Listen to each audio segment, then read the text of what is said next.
Hey, new kids. So we got to volunteer at this really great thing called the Gender Euphoria Trans Youth Makeup Expo.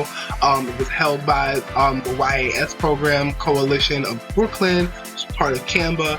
I got to be a guest makeup artist and teach the kids a little something about glam, which was really fun. And I got to sit on a panel where we discussed all kinds of things, from how do we listen and trust ourselves as people who are transitioning or not transitioning, and how do we fit into a world that refuses to let us fit. So check that out right now. Be introduced to Honey Boy.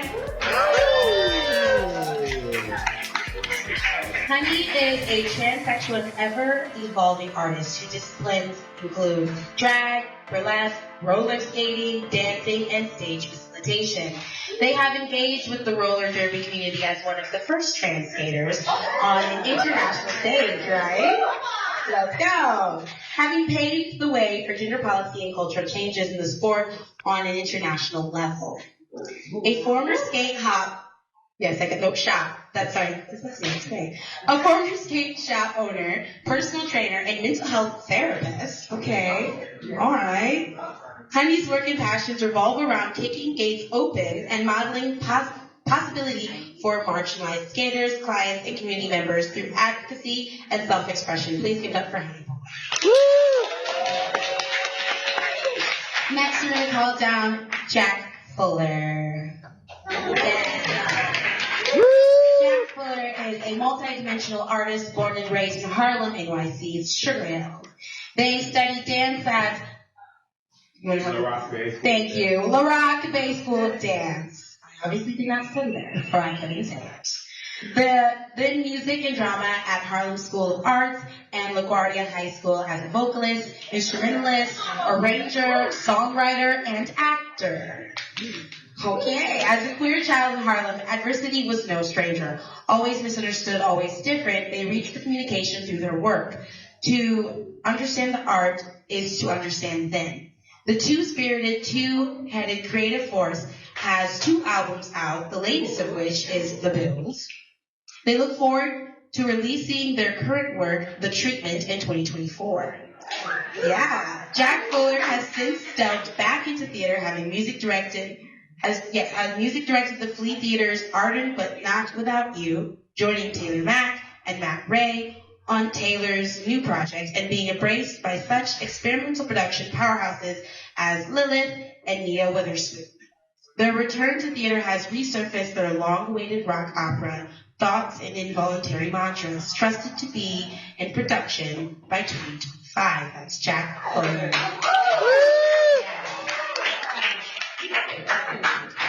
Next we have for you Robert Garcia.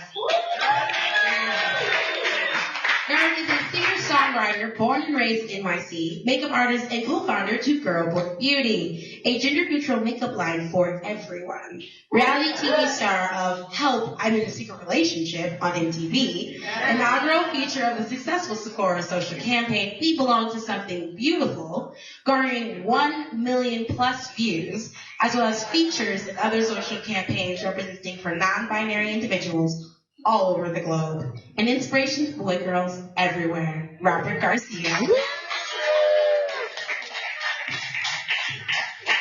Up next we have Rain Gray. Rain is a talented Afro-Latino and Asian multifaceted creative hailing from NYC. By day, Rain is a dedicated community worker / activist, tirelessly striving to bring about positive change for his BIPOC and LGBTQ+ community. He collaborates with numerous LGBTQ+ NYC-based nonprofits, including Canva. He works with us. Hello. And was honored with a Damien Award for advocacy at the Hedrick Martin Institute in 2020. But that's not all. By night, Rain is making a mark in the nightlife scene. He's known for his captivating singing, dancing, and event hosting skills. Above all, he is a renowned drag artist. That's the persona of Damien Demise. A divine demise in disguise.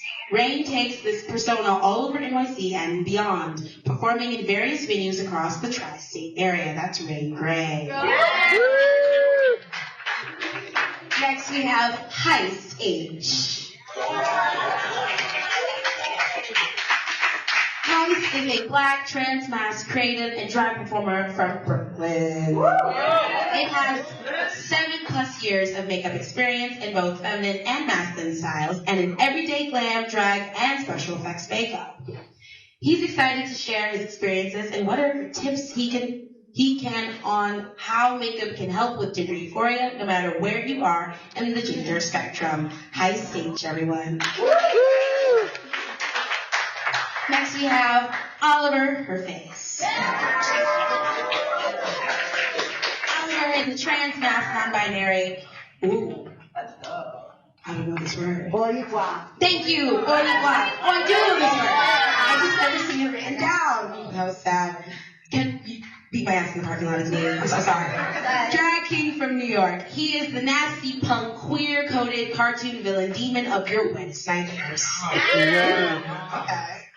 They are a storyteller for Drag Story Hour NYC. He produces a monthly drag and burlesque Rocky Horror Picture Show, Shadow, and a new show highlighting things and kings at the Stonewall Inn. He enjoys STEM toys, bad music, and plotting his world domination.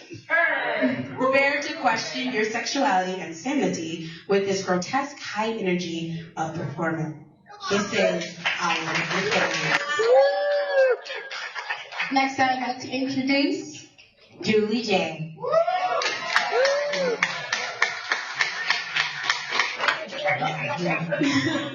Julie J is a black, trans, Brooklyn-based drag performer, producer, community organizer, and advocate and performance artist. She is the creator of Stand Up NYC, a nightlife initiative bringing together performers, DJs, and nightlife community members to raise funds for organizations protecting and uplifting LGBTQI+ individuals across the country, particularly in states where trans rights and access to healthcare are being threatened. Right. Exactly. To date, Stand Up NYC has raised over $40,000. As a performer and advocate, she has been featured in Paper Magazine, Now This News, Brooklyn Magazine, and Thrillist.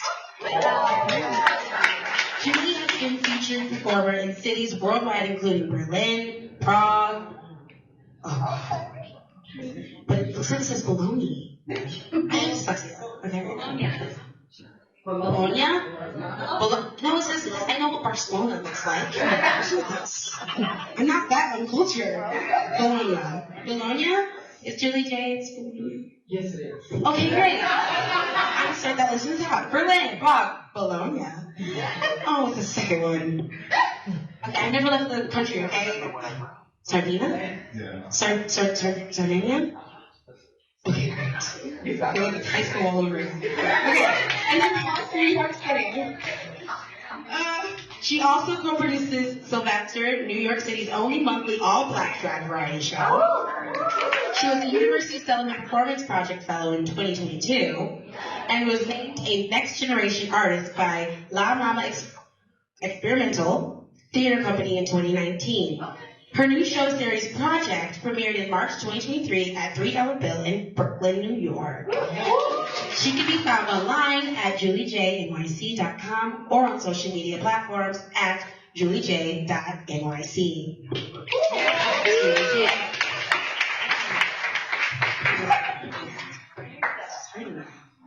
I would like to introduce next Junior Mint.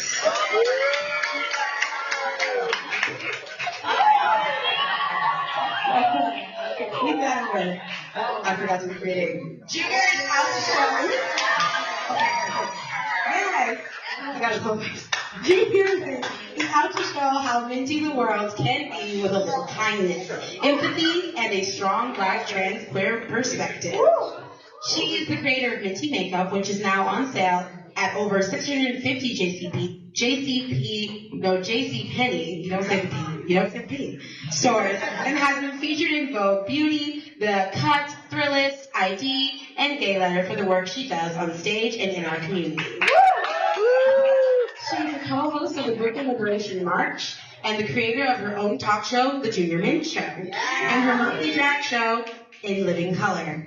No matter what classroom, set, club, or runway you experience Junior Mint, you will leave feeling motivated and embraced. You can find her on Instagram and Venmo at Junior Mint. That's with 2 T's. Junior Mint, everyone. Next we have Dee Opulence.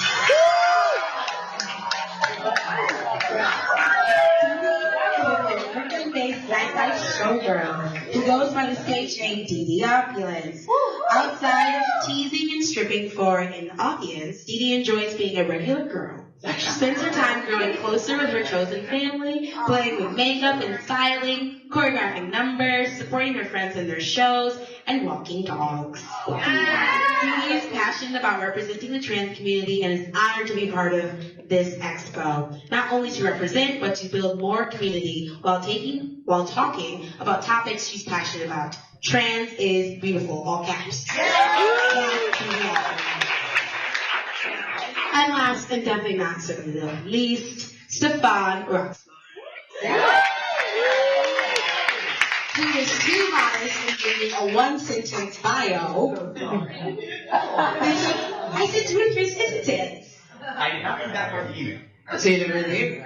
I did read the email. This is the point. It's okay. I fully love you. So, community health ambassador, community member, and cosmetologist, Stefan. Yes. So just so you guys have a good understanding of the panel, as we are here today, what does it mean to live as a transgender person or a trans experience in today's world to you? Anyone can answer that. Whoever wants to start. I'm not gonna call it out like a classroom situation. If you feel like you have an answer, maybe I should popcorn. Okay. There's make eye contact. Robert. No, there. Yes. I didn't think about this before I'm saying it, so good luck in advance.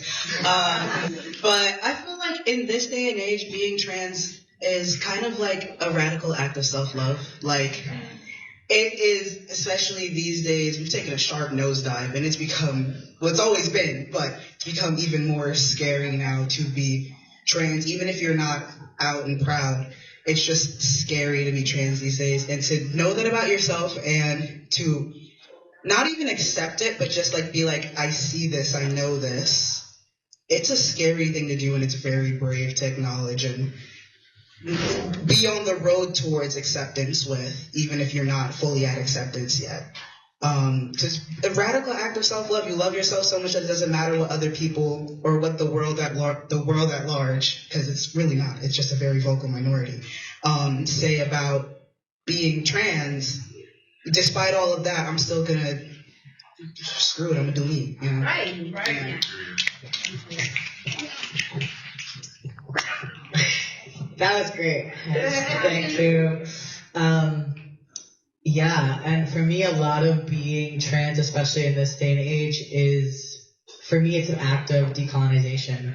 Yeah, for me, it's like a way that I feel like I can connect to the state of being that was robbed from us by colonization. And for me, understanding that I'm a two-spirit person has gone hand in hand with reconnecting with my indigeneity in general. So, like, my transness cannot be separated from that. And just, like, no boundaries for me. Like, I don't have to be bound by limits of feminine and masculine. Like, there's no rules. I can make up what feels good for me. I can just, and really centering joy in that. So, being trans is joy.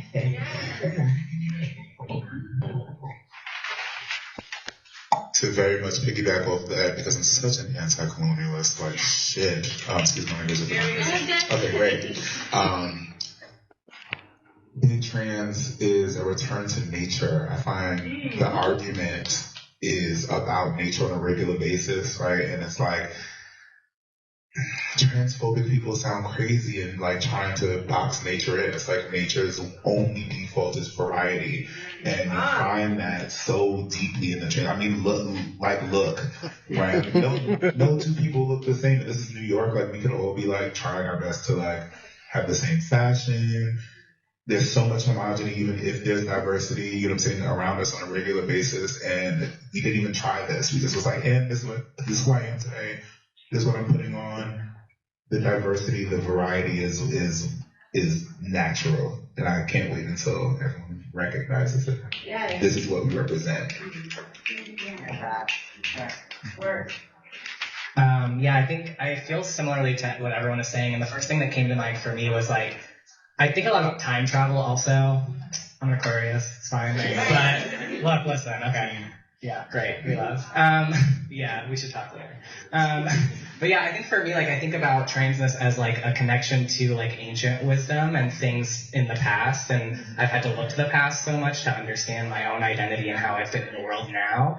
But also like the leaders of the future, you know, like we're creating new possibilities for people all the time, and opening pathways just by sort of like being ourselves. And even if it is in like small ways, even if it is just like looking in the mirror and recognizing a thing in ourselves, like that opens something, that changes something. So I think a lot about it in terms of like, yeah, time and what it means to be connected and rooted to things very so old and so ancient, and also to be connected to the future that is or could be possible. You know? Right. What up? Y'all kind of hitting it on the nose. For me, it's just really about, doing you. That's how I can look at it. I come from a place where, we spoke a little less. My mom like, this is what you want to do? Okay, whatever, keep it pushing, lend me your shoes when you're not using them. So the reality is that for me, it was always about just marching to my own beat. Doing me. If I felt like giving a more mask presenting effect, that's what I was doing. Femme affecting, that's what I was doing. But ultimately, I was following my happiness. So, being trans or of trans experience is truly just, kind of gearing your life where at the end or at the end result, it's your joy and your happiness that you ultimately get to appreciate even more, because like my mama say, do you. And that's the reality. It's like simple. Do you. Like, do whatever the freak you want to do. Yeah, I wanted to cuss, so do whatever the fuck you want, okay? But yeah, do you. I think ultimately that's going to get you to your happiness. I can go. Hello. So transness for me is like definitely a moment of growth and also like I would say like a rebirth. Especially because of the fact of personally with my transition, it took me a long time to figure out and be at this point of like nonchalantness of like, I don't care. And it takes a really, really, really long time to get there. Especially with having to rediscover different parts of myself that I look back onto and at the time, like previously it was just like, oh, I did this. This was a choice. Oh, you decided to do this too. But it takes a lot of like learning, and even like I would say learning from others as well, and growing from like you always find people, you always like people are human, they take inspiration from other people. And me looking at other folks and being like, wow, you're actually living unapologetically yourself. Why am I not doing the same thing? Why am I worried about the social norms of like what is it like to be a quote unquote man, or what is it to be a quote unquote woman? It's a lot of, especially with trans, it's a lot of like unlearning as well. You do a lot of learning and growth, but a lot of unlearning of these stupid things that society and social norms have like told you that you have to run with as a person. But especially in like if you're, to be honest, if you're ethnic as well, in Hispanic, Latin culture, Indian culture, like I'm ethnic as hell, and there's a lot of this, like as they say, machismo. And with being a person of color, you have to not only like have the social norms, but also even have the ethnic social norms. And sometimes that can be very, very scary, but it also is a time of like where you can be like, am I actually going to push this boundary that I'm scared of? Or is this something that I'm just going to lean back on because I'm just allowing myself to basically just be one with these social norms that are given to me versus something that I want to completely comfortably be in and within myself. So yeah, that's just to me.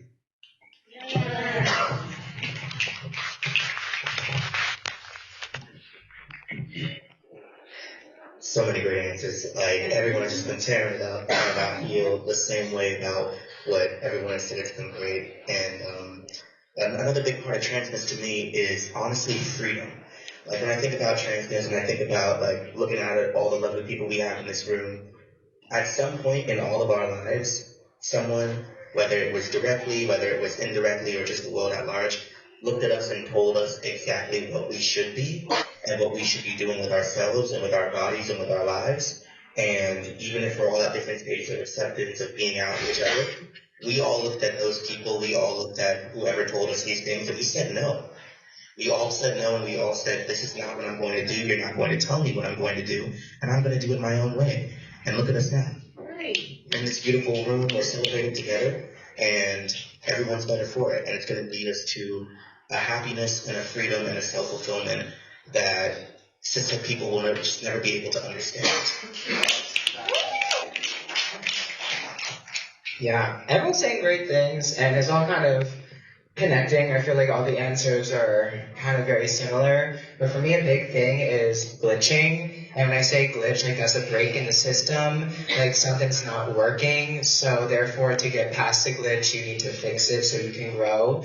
So for me, being trans is glitching and constantly learning what is breaking and not working and changing to grow and fix that. And listening to your body and what it needs. And when something's wrong, there's a glitch, something doesn't feel right, what's causing this anxiety? So it's listening and trying to fix that. So it's just constantly listening to my body and what it needs. And I really liked down there how you said about nature. Like that's such a huge thing because it is like before like coming out and like coming to all these conclusions, it's like what is wrong? Like is it me or is it everybody else? And it's like it's not me. It is everyone else trying to force these ways onto me that is not right for me, you know? And there is no right way. So how can I glitch and then figure out how to fix that? So it's survival to figure out how to get to your most authentic, happy self in your body.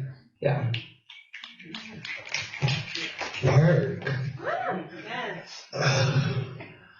Being trans in today, for me, the only word that kind of comes to mind is conflicting. Just because there's so much joy in getting to be trans, while at the same time having to navigate so many systems of oppression, especially as a Black trans woman. And I think that a large part of my life has been trying to see things as either or rather than both and. And yeah, I would say it's very conflicting because I think we get the beauty of getting to be in this center right now with a bunch of amazing trans artists, trans business owners, trans leaders, while at the same time knowing that once we leave these four walls, we're all facing the same oppression once again together. And I think that being trans is choosing yourself over what's easy, because lying and pretending to be somebody else for different comforts can be easy. And it's not to say that like wherever you are in your journey is not valid. It's just one of those things where even acknowledging the fact that you're trans and maybe not coming out is still fucking acknowledging who you are. And it is just, navigating being trans is just difficult. And there's beautiful, beautiful parts of it, but I get re-traumatized hearing about the news of another Black trans woman being murdered. And I get re-traumatized every single time I go into a space and I'm nervous someone is about to touch my hair or try to touch my crotch or do all those different fully violating shit. And I say all of that just because I find being a Black trans woman to be my favorite part of me. It is the thing that makes me happy, that makes me wake up, that makes me want to choose me again, because I know what it's like to look in the mirror and try to see something that you're not. Try to see the boy that everybody told me I was. Try to grow into the man that everybody told me I should grow into. And for me, I think choosing me and choosing how I see myself, despite what the fuck is going on in the world, is part of the reason why we are so strong as a community, because we all are choosing ourselves every goddamn day. We are all waking up and choosing to acknowledge who we are, even if we can't navigate the world that way right now. And yeah, that's what I would say. Yes. Was that good? Oh, that was great. The word that comes to mind for me is immense. I was thinking about that as you were talking, Junior, that the trans experience is immense, right? Because there's so many things, so many like small details that other people in the world don't have to think about on a day-to-day basis. And even, I mean, when I came in here today, I was like, I did not even know that this existed. I was like, this is such a beautiful space. It's so amazing that we have the opportunity to be here and to be, you know, talking about something as exciting and fun and light as makeup. But on the flip side of that too, it's like, similar to Junior, I think about the amount of struggle that also goes into it. And I hate this word, but I'm going to use it right now. The resilience that is sometimes required of us to move through certain spaces, right? Because I find that, like, you know, when you were reading our bios, Love, I was like thinking to myself, I don't even remember writing half of this shit. And then I thought to myself, oh my God, have I really done that stuff? And then I thought to myself, oh gosh, that was a struggle to get into those spaces. Like, that was very difficult to do. And not only to get into those spaces, but then to sustain yourself in those spaces as well, right? But on the flip side of that, I think that there's a lot of people that look to us, you know, particularly in the greater LGBTQIA plus community, who look at trans people as kind of the, I say this, and I feel like there's been a lot of disagreement with this recently. I was like on Twitter this morning, which I told myself I was not going to do first thing when I woke up in the morning. And forgive me. I know, I dead named. Forgive me. It's X now. Yes. I was online this morning, and I was just seeing all this, a lot of discussion about like LGB, and then it stops there, and they're like, you know, we're not a part of the rest of that whatever that movement is. And, you know, I think to myself of like, all the time, the liberation of, I say this frequently, I say the liberation of Black trans people will bring about the liberation for us all, right? Because when you are a Black trans person, right, on the farthest, or Black trans person of color, period, on the farthest margins of society, right, it almost gives you a viewpoint that, like, you're so far outside that when you look in, you're like, God, if they only knew that if we had equal access, that everyone that thinks, you know, that they're struggling, that we would all heal. We would all have the space to heal. We would all have the space to thrive, right? So being trans to me is immense because we carry that knowledge every day. Every single day when we wake up in the morning, we're like, girl, they don't know. And it's so unfortunate. But we're going to try to tell them, and hopefully one day they listen. So yeah, that's my answer, Love. Came at it like a truck. Let's go. I very much appreciated those answers. But now I'm going to give you a lighter question. Are you ready for that? It was a good warm-up. It was like you ran the miles so that you could just walk down the block. Exactly. We're going to coast. We're going to coast and say like, well, actually, maybe it's not light. But never mind. I'm not putting it on here. It's your choice. How do you find makeup can impact your gender euphoria? Now, here's the thing. Here's the little clause that I forgot to do earlier today because I was like, get the panel up there. They've been standing for 2 hours.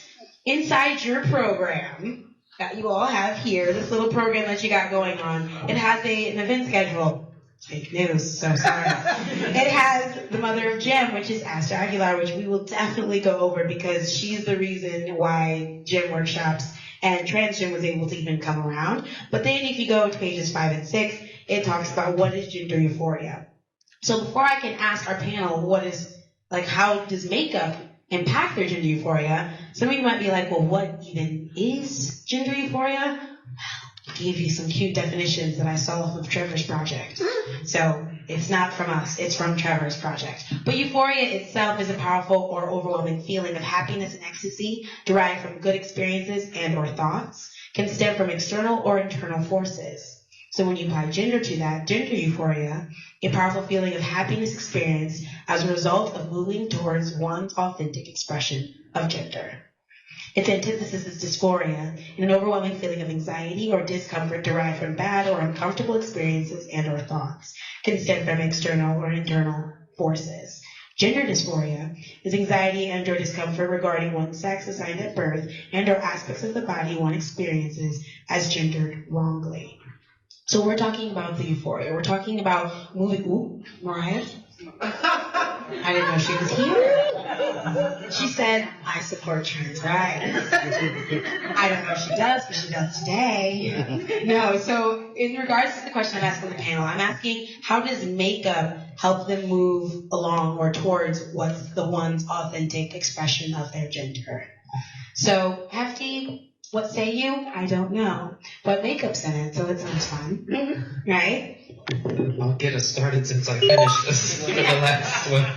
I need something lighter. I was talking to another drag entertainer recently, Mocha Light here in Brooklyn, who I adore, and Mocha and I were talking about how makeup allows us to get closer to the like divine forces of the universe. Right, and so being able to decorate, I like to use that word, like to decorate yourself however you want to, whether that's makeup, which I know is the focus, or jewelry, or clothing, or whatever. It gives you the space to move confidently, and I find that like I've been doing a lot of research on like gender affirming care and gender affirming surgeries recently, and a very common sentence that a lot of people say, and they don't realize it when they're talking about these things, is they say, I feel more like myself. I feel more like myself. Like in all these testimonials, everybody's like, I finally feel more like myself. Right, and so makeup is like one of those things that I feel like, for the most part, is fairly accessible to a lot of people. Of course, there's still some barriers, and I don't want to publicly condone stealing the steal. I'm so sorry to say it. If the sample is full, snatch that shit off Sephora, okay? Period. Some of the best products that I have were free. We're free. Yes. But just, be safe, y'all. Be safe, okay? So yeah, it gets you closer to yourself, which I think is beautiful and important. Oh, wait. Oh, yes, next. So for me, I definitely had a very, very interesting way of like how I was into makeup, left the makeup community, got back into it, stopped it, came back. So personally for me, Bradley Fox, what you going on with the it's 22.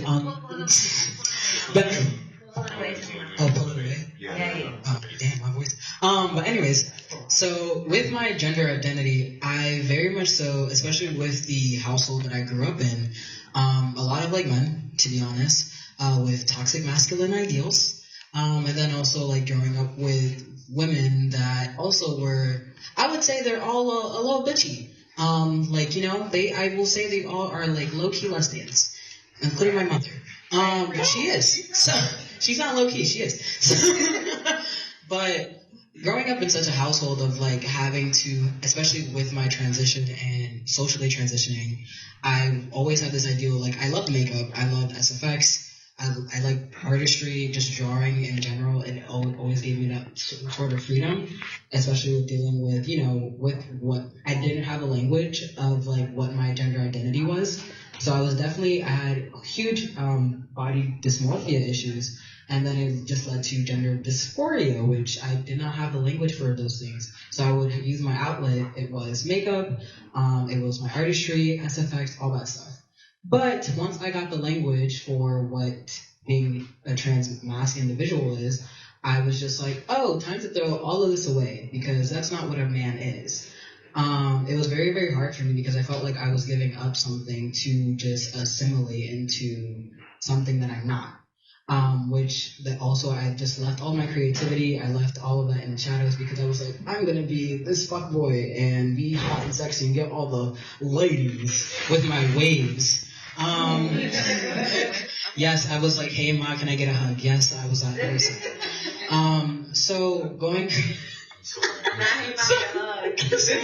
When I was in that moment, I definitely felt disconnected. And I was like, why am I doing this to myself? And then it was to a point when I was like, I don't feel right that I can be doing makeup unless I'm actually transitioning with like hormones, like medically transitioning. It didn't feel right to me until it was a nice enlightenment when my mother was actually becoming more accepting. She was like, you know, boys can wear skirts, right, bitch? And I was like, oh, really? She was like, bitch, have you seen James Charles and shit? And that Jeffree Star guy, whatever, Jeffree Patrick? And she was mixing Patrick Star and Jeffree Star.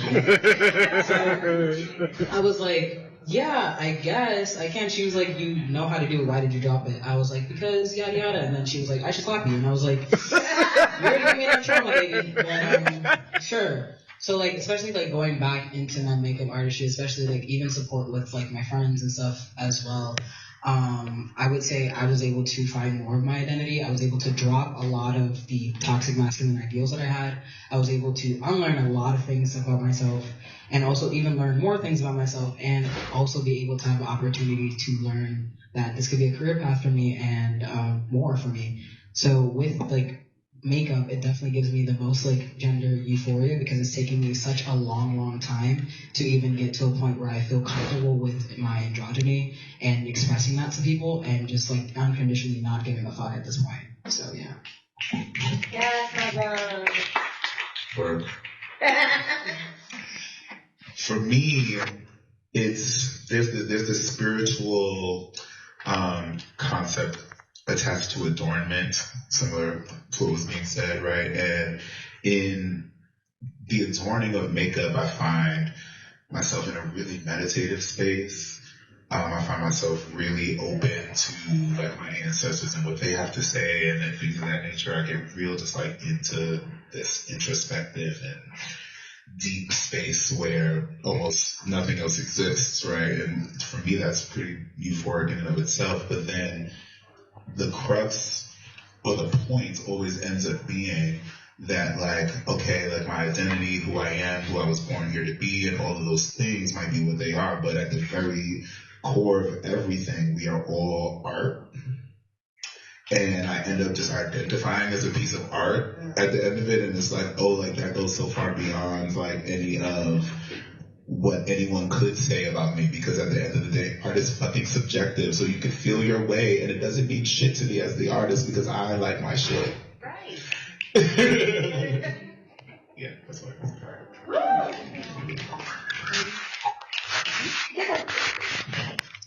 You want to flip a coin? That's too much work. You already got it in your hand. All right. So for me, makeup kind of started everything off for me in the sense that I've been on my own since I was 13, 14 years old. Since that age, I kind of made any decision that I needed, with lack of help and things like that. So eventually I started to like talk to myself and teach myself and learn everything that was happening in my head by myself, because when I was growing up, we didn't have terms, they didn't have terms, gender euphoria, or they did, and maybe I just didn't know about it, but I know that it was either you were, female, male, or trans. There was like no spectrum in between of being non-binary of the experience. So I remember when I first started wearing makeup, I used to use it like a mask. It was almost like, at first it became something like, okay, people living for me, all right, I could walk down the block, because I used to fight, so they wouldn't attack me, but they would live for me, like they had to pick a side, right? So they're like, who, your makeup, your eyeliner, I used to be friends with I grew up in the hood, so people started falling in love with like what I was exuding, and somewhere in the lines, I started to realize that I used it as a mask because I felt like, if I was like blending into society, people thought I was a woman, a cisgendered woman, they would not catch me in these streets, taking the train and stuff. And somewhere in my head, I remember just telling myself, like, why are you like this? Like, why do you need makeup to feel to feel confident. Like it was sad. Like it got to the point that I wouldn't leave my house without eyeliner. Nails had to be done. Oh my God, you know how many jobs I called out of because I had a broken nail. Like it was terrible. Oh. It was to the point where it was affecting my life, but most importantly, it was affecting me. And I started to realize that I used it as a mask, and I had to learn, what am I going to do to transition this process of me enjoying makeup, but not feeling like I needed it. While, social media helped with that. I started to post my weight pics and all this stuff, getting my likes. I used to love the trade. I'm like, okay, girl, we like it. So all of that started kind of just pushing me towards the identity that I was just comfortable with. And I just remember just taking, feeling comfortable enough to hit the clubs more natural and stuff. Like, those of you who've seen me perform know y'all can never see me out of face. But back in the day, you would have never even known I had a face under this, You would have been like, oh, that lady, she's always beat for the gods. Little do you know, catch me at the supermarket. You might get me on a rough day.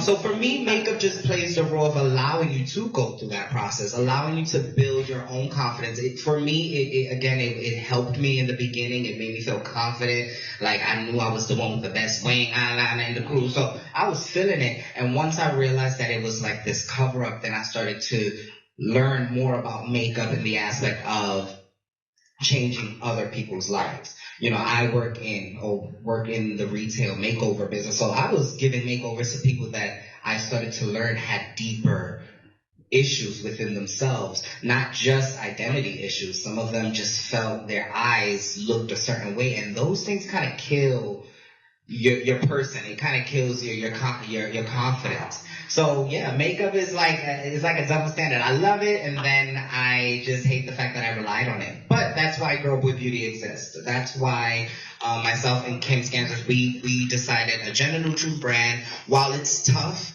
we're a small company, it's tough to get into the masses of, hey, gender neutral, but we want to make it an identity filled brand because we understand that there's not spaces for all of us. I've worked in retail. I sold millions of dollars of these brands that are huge, and I learned that it wasn't even for me. Let's be real, it wasn't until after the pandemic that I started to see people of color in some of the campaigns and things that are out there. I've been doing the retail work for years. I used to be like, why don't I got a black girl on there? And I'm not gonna tell you what I used to do. But let's just say they started to put up pictures, and each store started to individualize how they started to support companies and things. To be real, it's really interesting that you mentioned using it kind of like a mask, because I did that also in a slightly different way. So I'm autistic. So we're gonna start there. Ooh, I've never said that in front of a crowd. I'm autistic, hi. But I found that when I first started learning how to do makeup, it was a lot of the beauty YouTuber, Instagrammer, full face of glam, full femme face of glam.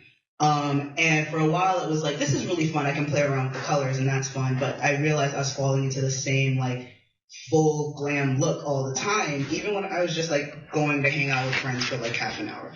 And I realized it's because if I have a full face on, people aren't wondering why I'm biting my lips so much or I'm not looking them in the eyes as much. It's because they're like, oh, I love your lashes. Thanks, my lashes are covering the way how my eyes are not looking directly at all.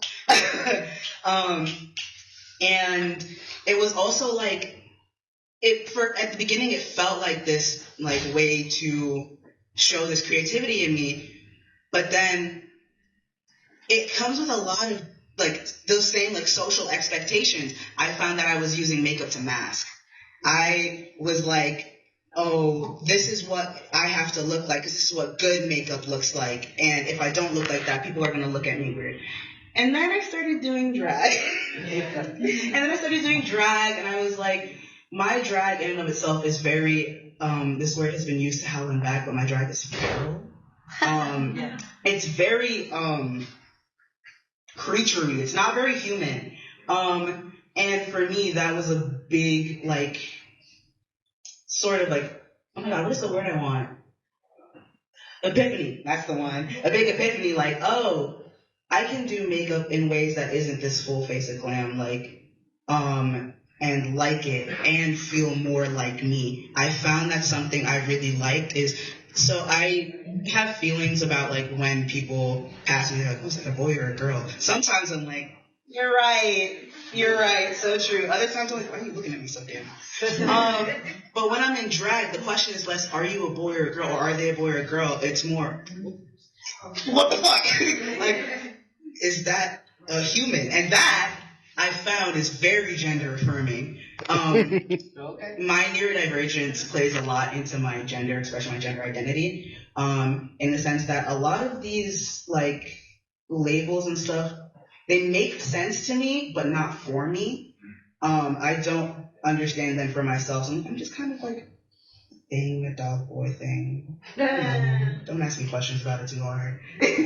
But yeah, I found that this like drag push where I can take my makeup and how creative I can be with my makeup without feeling like I have to fit all these societal boundaries or limits of what makeup can be. And then I found how to take that out of drag and how to use that in my day-to-day stuff, like how to do a more masked contour. All of these things are so subjective. There's no feminine or masculine contour, or like it's very much what other people would perceive it as. But in this space, also, no one's really perceiving it as that.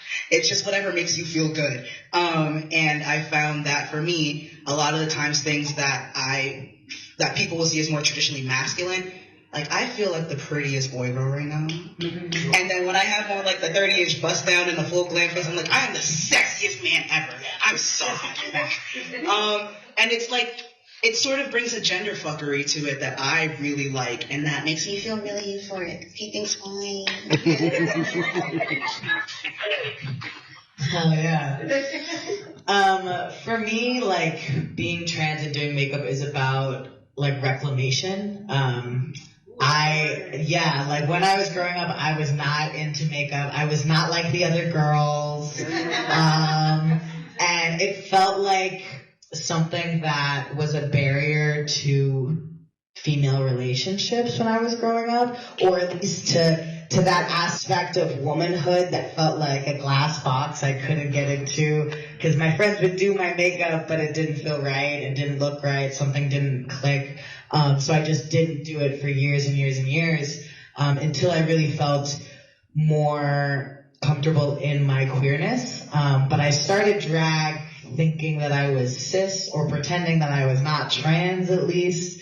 And starting drag as a drag king was hard because there was not many resources. At the time, there was one YouTube video for drag king contour. So it kind of was a lot of starting from scratch and figuring out, what do I want my character to look like? I know I'm not beat right now, but I'm usually like super contoured, super high arch brows.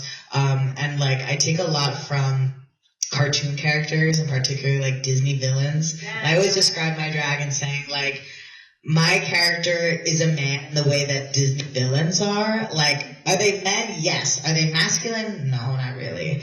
And just taking, because that was really the only queer representation that we kind of had. And I talk about this in my day job, but I talk about how when the only representation that you're getting is villains of characteristics that you identify with, that you're going to start to villainize yourself. So for me, makeup has been like reclaiming that and letting that go. Like if they're going to call me a fucking villain already, I might as well look like one.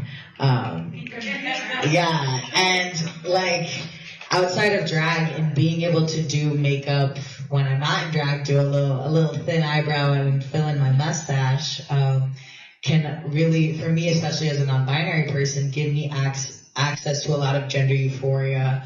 And yeah, in that gender fuckery way, and being able to play with aspects of mask and femme and have lots of different elements that makes me feel, like more like myself. And even in doing drag and having my art form, like someone was saying earlier, having my art form be on my face also allowed me to really value the features that I had in my face and understand, like, contour is my favorite part, being understand how my face works, how my cheeks works, being able to see my ancestors' faces in my body, my bone structure.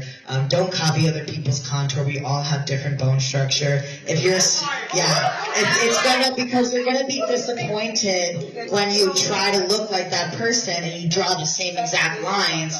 Especially if you're plus size and especially if you're a person of color, we have different bone structure than the skinny white people that are making these YouTube videos. We have different bone structure, and being able to really have a kind of a fresh canvas, like I can really carve out what parts of my face, and also for me, it really gave me like. I struggle with this a little bit as an alternative artist because a lot of alternative drag artists. I'd be getting home at like 1 a.m. and I would be sitting in this makeup until like 4 a.m. because I just didn't want to take it off. And then the thing would be, every time it came to take it off, I would just break down crying. And I realized one day, it was like just literally an epiphany moment. And I realized that like, the reason I couldn't take it off was because the only time I allowed myself to see myself as a woman was with the makeup on. And that was a real powerful moment in my own life and probably one of the most important moments of my life because it was the moment where me seeing that in myself was the moment where I realized I can be the woman that I want to be 24/7 without this makeup as well. And I think that makeup is a very powerful tool because for me, it's the only time I get a guaranteed 2 hours to sit and look at myself and think about how I want to look. And I think it's a beautiful, powerful tool for expressing your own autonomy over your body because it was so hard for me to ever imagine me looking different, feeling different, any of that until makeup came in because it was the moment where, well, what the fuck do I want to be? Do I want high arched eyebrows? Do I want to blush my face out? Do I want to highlight my cheekbones or do I want to highlight my jawbone? Whatever it may be, makeup allowed me to ask myself deeper questions about myself. Because before then, no one ever asked me how I felt about my body. Nobody asked me what I even saw my body looking like in the future, what would make me happy. And yeah, especially growing up in the Black community, there's always just a stigma around gender affirming care or plastic surgery in general. I remember different comments consistently around like if someone would get a boob job or if someone got like liposuction or something, every single person around me in my community would be talking about how why don't they love themselves? Why don't they love themselves? Just love yourself the way you are. And makeup was the first tool that I ever got where I was like, no, I can be whatever I want to be. I can transform my body into whatever I want it to be. And that is my prerogative, my power, and period. Damn. Yeah, I mean, to spin off what what everyone is saying, I agree very much so. I'm on my own journey as well with makeup. For me, it's very euphoric and dysphoric sometimes. I also figured out the trans connection pipeline with drag and makeup. But for me, it was like the makeup wasn't enough. Like, I was wearing all this makeup, but I was like, yeah, I want to feel something deeper than just the makeup on my face. I want it to be real. So that's what made me realize that I am trans. I need to take further steps to get to my gender euphoria. And now I have a really interesting connection because I love makeup. I love painting down and looking fucking cunty. But at the same time, I hate feeling like sometimes I have to do it, which nobody's holding a gun to my head saying that I have to do it. But in order to feel like safe sometimes, I feel like I do have to wear some makeup. You know, if I'm out and I have tits and a beard, that makes people like raise an eyebrow, you know? So I want to cover up my beard. And I'm trying to find that relationship of where I'm only doing it because I want to paint. Like, I want to have fun and just add colors because we're all fucking Sims and it doesn't really matter. And there is no way to be a woman or a man or non-binary. It's whatever makes you feel good. So I try to lean more into that and just emphasize, like, on on the daily when I'm outside of drag, it's like, okay, just put on a little blush,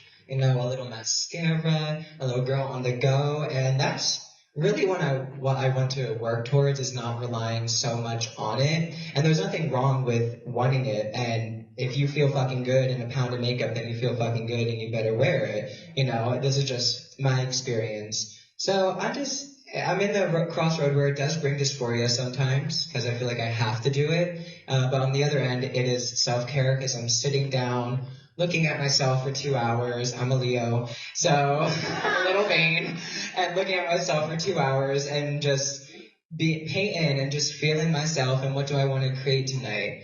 So yeah, it's a euphoric and dysphoric thing sometimes.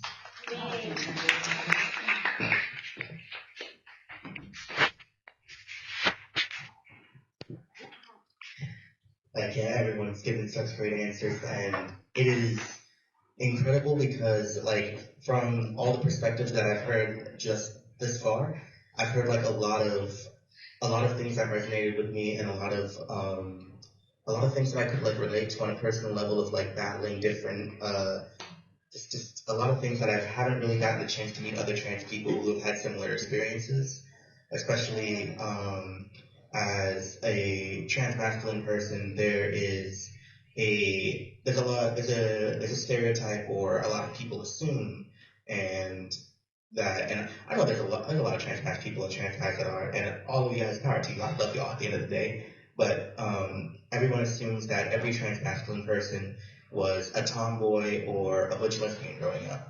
And then once you figure out you're trans, you transition, and then now you're just a straight trans guy. And that was just something that like I never like felt personally. I was never considered a tomboy, even with like more masculine interests, because I still tried my hardest to perform hyperfemininity, and even when I was at a point before I was figuring out my gender identity as a young kid and being like, I'm gonna start wearing a 3-piece suit to school every day, even though it's South Florida and it's 90 goddamn degrees. And I'm gonna be so I was looking like it's in an episode of Doctor Who for some reason. And then I got to a point where I started playing with makeup, and I was like, oh wait, this is fun. And maybe playing around and being a little more hyper feminine could be fun too. And it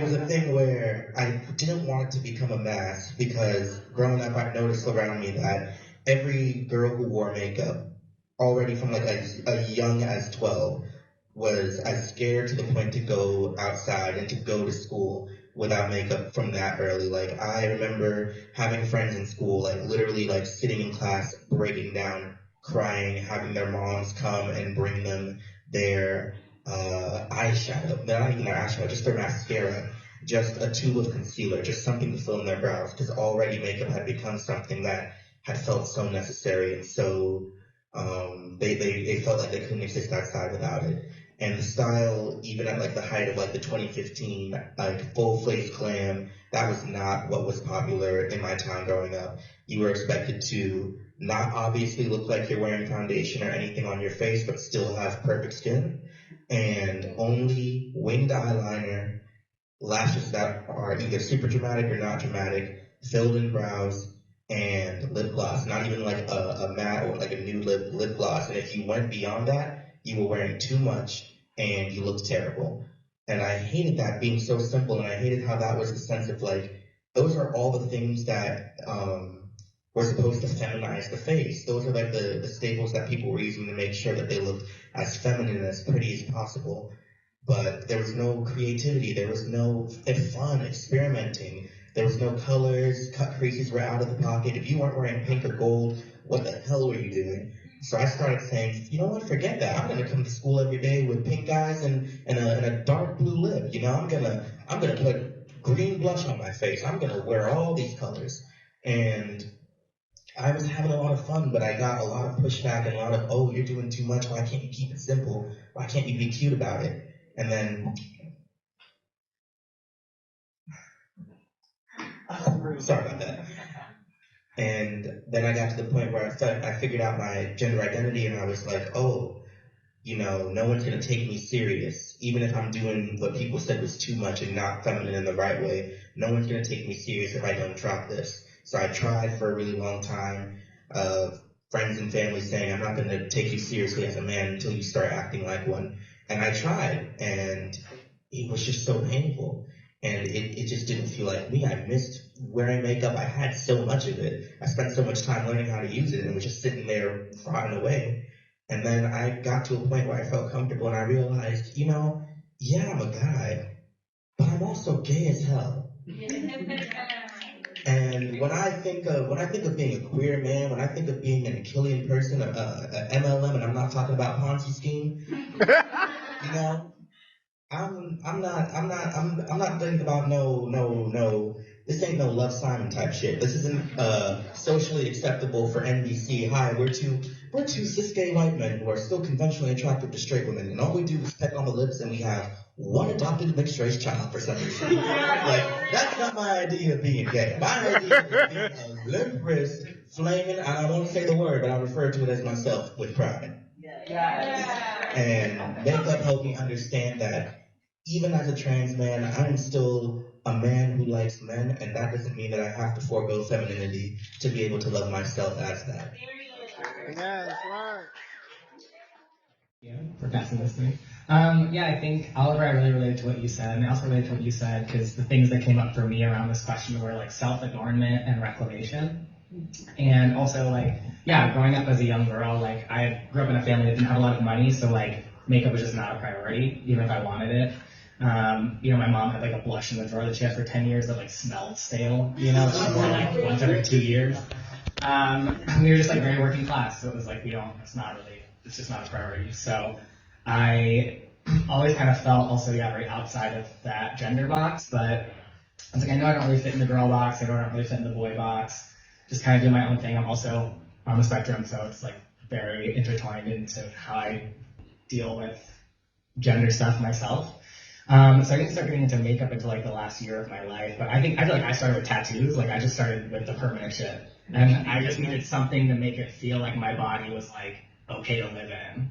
And so because makeup wasn't really on the table and just wasn't even really on my radar, frankly, tattoos for me were permanent makeup. It was a way to be okay, what do I want to put on my body to just make it feel marginally better to be in tomorrow, to feel marginally better to look at in the mirror if I really have to look in the mirror. And so started there, and then now with being able to use makeup, I'm oh wait, it doesn't have to be permanent? Holy shit. Wait, what? I can change how I look tomorrow? That's cool. But also it was something where I felt prior to taking hormones and being able to be in perceived a little more masculine or as a boy or whatever, it also kind of felt off the table because it just felt it was working against me if I wanted to wear it, because it's well, you're all gendering me as a woman, but that's not right. And so it kind of took until I transitioned on hormones and everything and got to a place that felt really good, and that all of a sudden this whole other world opened up where I was okay, holy shit, I can actually express all of the pieces of my gender that I feel inside that just unfortunately we are limited as human beings on this plane in actually fully expressing sometimes. So makeup is this really cool way of being okay, cool, I can play with that, and I can express that, and I can be seen in the ways that I want to be seen sometimes, and I can have a little bit of influence in terms of how people perceive me, and that has felt really empowering and really expansive in my life. So. Work.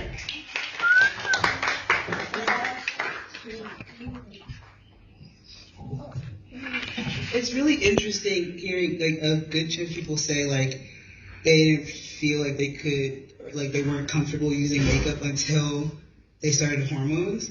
Because I feel I had sort of a similar but different experience in that I feel I didn't feel super comfortable being more masculine until I was on TV. And this is very recent. I sound cool as hell about it. This was a couple months ago. I found that also being a plus size person, I'm fat. I prefer to no, that's not an insult, and it's very, I feel it's very, this is not the conversation we're here for. Anyway, I'm fat. I'm proud to call myself fat. That's something that, yeah.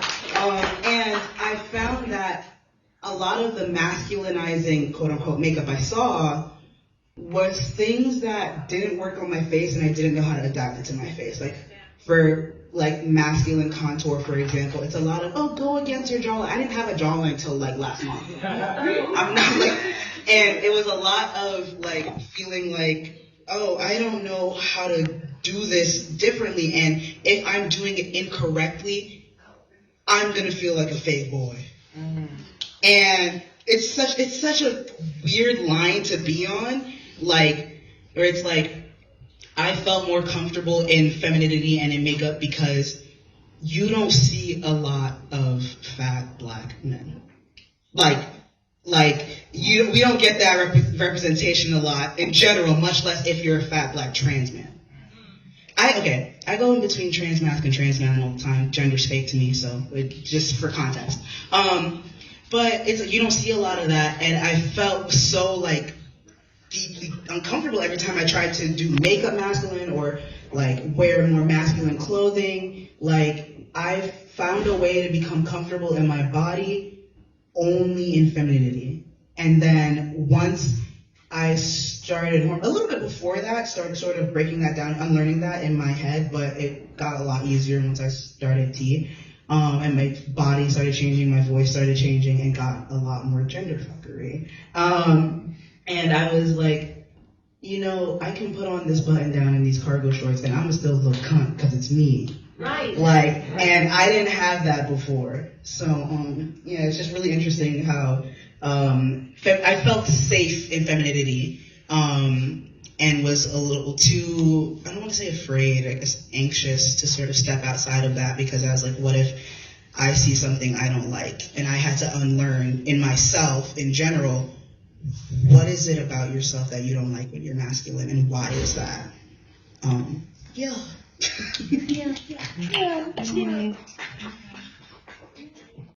Or trans joy? Yes, me.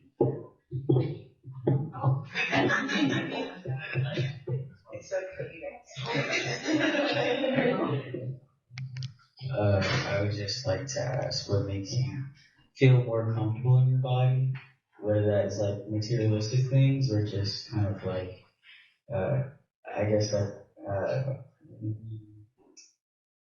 or just being more introspective, like if it's more kind of like a mind thing or if it's more just taking care of your body, just, that's the question.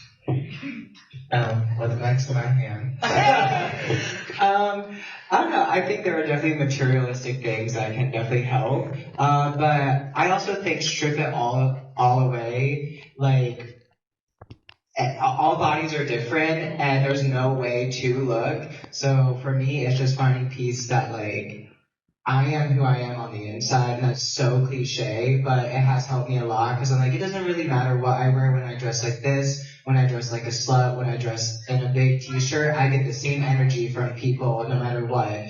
So I'm like, as long as I feel good, that's what matters, and I just try to find peace as best as I can, easier said than done, with knowing that this is just a shell for fun, and it is fun to decorate, and those things help, but ultimately, what's real is going on in this noggin and chest. So yeah.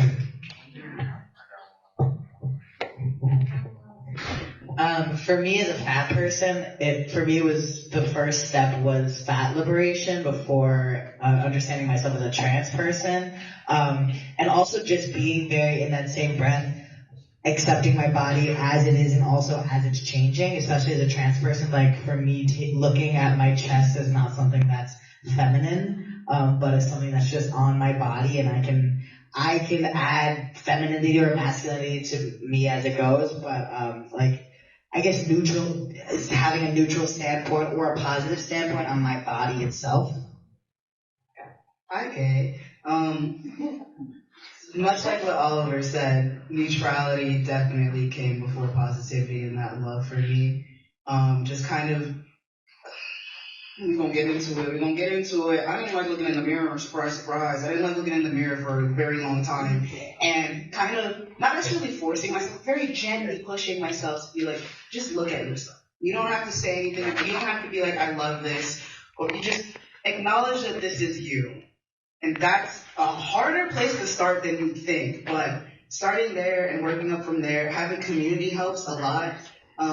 Casual intimacy with people you trust, I think, helps me a lot as well. And I don't mean just that kind of intimacy, but like just like being around people who, even if they don't like verbally love your body or whatever, people who won't like look at you too hard in a way that makes you feel judged, or people who might be like, oh, like for example, I had people say they love my back rolls. That's something I was like, ooh, I didn't even think I had feelings about that. It's like people who they see you, they acknowledge you as you are, and they still love you, not despite that, but not even just because of that, but with that and everything else that you are. Those are some very, very, very special people to have in your life, and it helps a lot. I feel like for me personally, it's just a lot of allowing myself to get to a point to tell myself, why do you give a fuck? Don't give a fuck. And also, who is to tell you how to fucking live your life? At the end of the day, you have to pay your own damn taxes.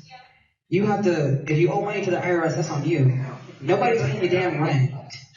Nobody's paying your damn rent. They're not paying for they're not helping me get my SNAP or my food stamps or anything of the sort. So if you're not in my life, if you're not in my life to actually do the things that I need to do as a living person in society, I don't give a fuck.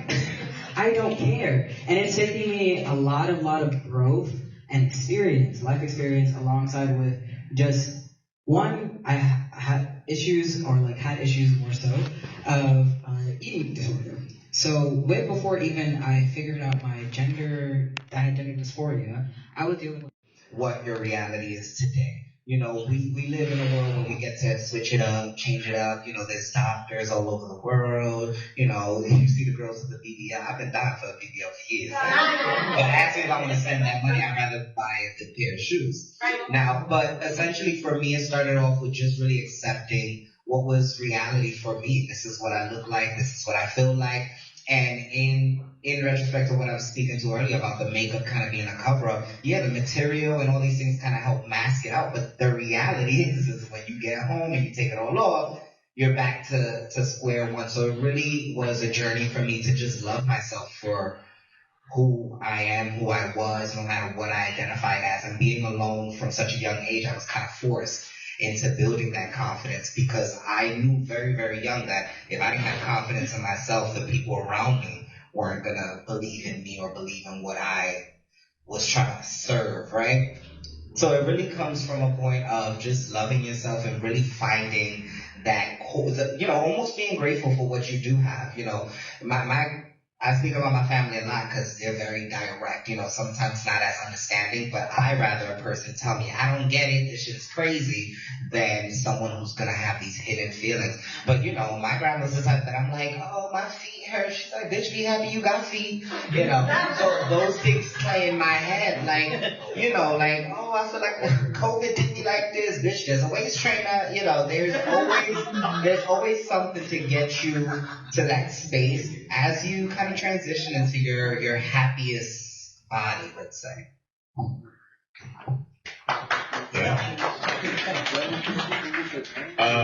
This might be a blend of like kind of what everyone said with a little at the end. I think we talk a lot about feeling comfortable in our body as it pertains to perception and what it is that we're looking at, but like dysphoria is also based in function. Like example, I have dysphoria around my body here, but I very much like do not merit and do things of that nature just as a means of not masking, if you will. But I've also come to understand that in order to be comfortable in my body, I have to trust it and listen to it. And that means everything from like if I'm hungry, feeding it, if I'm thirsty, hydrating, to if I feel like I need to put on makeup for any reason, acknowledging those reasons and recognizing those reasons as a need for my body, whether it be I don't feel strong enough to be outside without makeup today, so I want to put that mask on. I'm presenting my authentic self to you. It's a mask person. That's who I am today. If I put it on makeup because I will feel like being a walking piece of art, it's like, bitch, I'm art, and that's who you're eating, and that's what I'm serving, and that's it, whether you take it or not, right? So that's me listening to my body in all of the ways that I have to, from the care of it to how it functions. If I gotta piss, I gotta piss. If hair grows out of my body, it doesn't make me less feminine just because I have body hair. Everybody, for the most part, had a little body hair, whether we could see it or not, right? So, like, knowing that the function of my body doesn't make me not a woman when I'm a woman, and the function of my body doesn't define who I am, and that for the most part, it's, again, back to the perception, people's perception of how my body is supposed to function, how that's supposed to be defined based on their comfort level, that allows me to be like, oh, well, you know what, I listened to my body today and I put some titties on, so y'all it's not a big deal. I listened to my body today and I tucked, so I listened to my body today and I put the spider on, and tomorrow, who knows? In my journey, like I've recently discovered and embraced the fact that I'm non-binary. And for me, it was like I was transitioning, but transitioning outside of the gender norms. And so now I'm getting into makeup and getting into those things.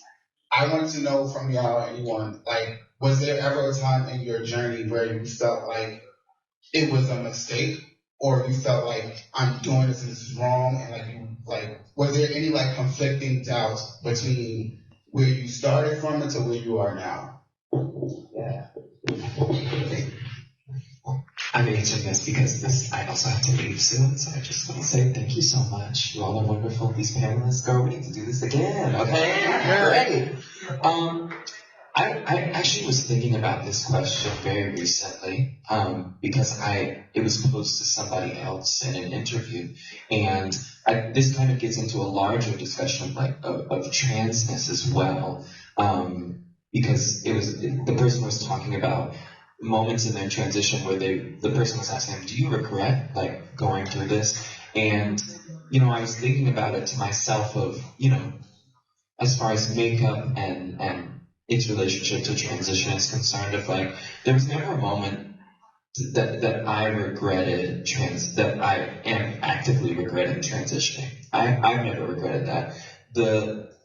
It's almost like the pain that I feel is more so that other people don't see that I'm getting closer to my most ideal self, if that makes sense, right? So like the regret is like, God, I wish that I was in a time or in a place in the world where I didn't have to have that pushback from people, right? Where I didn't have to even ask myself that question, right? Like, especially I think in beauty and makeup, and I'm so glad, Robert, that you talked about this of like, transitioning in a post-pandemic world, or even being in beauty in a post-pandemic world, in drag in a post-pandemic world, and I say post, and what I really mean is we're still in it right now, and dealing with the repercussions of it. But visibility now it's like Junior said, it's kind of a blessing and a curse on one side, right? So the blessing is that we do have more visibility, and there's more opportunities for us to look at a group of people and say, oh my God, I see someone that has that same life experience that I do. But on the flip side of that, there's sometimes I like, and I related so much to that, Junior, when you were talking about that, because it's like, on the one hand, we get to be so much more visible, but on the other side of it, now that people can see us, we can also see them. Right. And they are making themselves much more known. And so sometimes any regret that I feel about, walking out of the house in makeup is not particularly for myself, it's for other people. Yeah. Thank y'all so much. I hope everyone has a great rest of the day. And keep asking all the questions. Everybody say bye, Julie. Bye. Now, in terms of like the different ways that a partner can hurt you, I didn't know that being misgendered in bed was going to be a thing that traumatized me and made me have to talk to a therapist. But it's like, things like that where it's like, I've come into terms with like the reality of what it means for me to exist in this world as a Black trans woman, but never regretting it. If there's ever anything that I regretted during my transition, it was people that I shared myself with, people who I gave energy to, people who I gave so much to and they still can't even see me. Yeah, because the thing, like very much off what Julie J was saying, like I'm getting closer and closer to my ideal version of myself. And while it may be difficult, I never regret it because, yeah, I'd rather do that than have to pretend like I'm not me. Yeah, and doesn't make it easy. Being trans it's just not easy in this society. They don't want us. They do not want us here. And so it's never easy, but something that I do appreciate is the fact that I'm grateful for getting to see myself for who I actually am. Yeah, so no regrets in terms of the transition.